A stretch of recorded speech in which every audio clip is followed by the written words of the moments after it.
Bonjour, bienvenue pour cette présentation du site géostratégieimmobilier.fr. Ce site permet de compléter le choix sur un bien immobilier selon les critères géographiques de proximité, tels que les services administratifs, les écoles, ainsi que les risques d'inondation ou de glissement de terrain.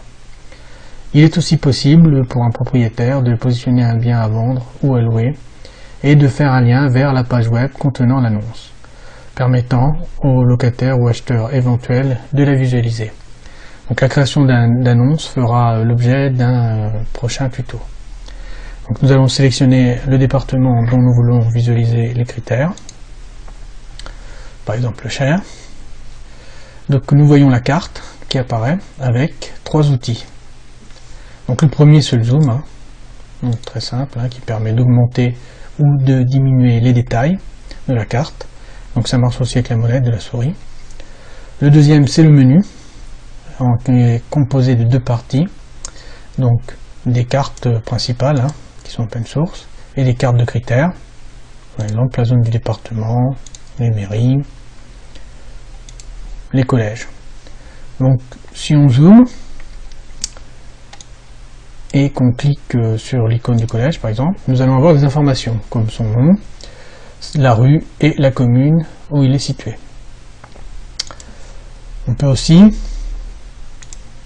voir des informations de sécurité, par exemple pour le Cher, on voit qu'il y a un risque d'inondation, un plan de prévention des risques d'inondation, et ça nous permet de visualiser pour Vierzon les quartiers qui sont en risque inondable. Alors évidemment, les cartes de critères peuvent être toutes sélectionnées. Bon, ça peut gêner à la visibilité, mais aussi ça ralentit le navigateur étant donné qu'on augmente la mémoire de la page.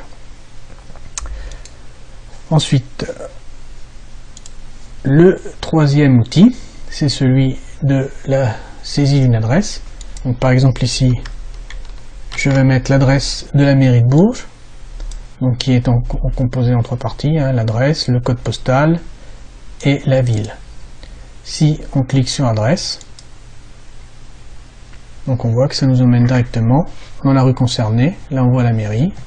Si on sélectionne la carte de critères de la mairie, nous voyons bien la mairie avec l'adresse que nous avions rentrée. Donc voilà pour l'utilisation du site. Alors les données, vous pouvez avoir des informations sur les données en cliquant sur les données, sur le menu données. Donc les données sont fournies principalement par le site data.gouv. Donc ces données sont gratuites. Bon, il y a effectivement des erreurs de localisation. Bon, j'essaierai de corriger ces données au fur et à mesure. Donc on peut voir un peu toutes les données que j'ai et récupérer et les liens vers ces données.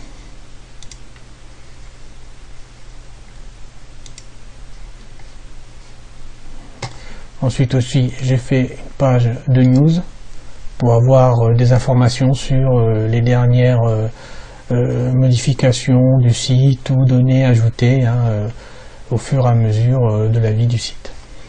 Ensuite, vous pouvez me contacter sur cette page pour me donner des informations ou des erreurs que vous auriez vues ou des questions. Voilà, donc la présentation est terminée. Je vous remercie de l'avoir suivi et bonne utilisation du site.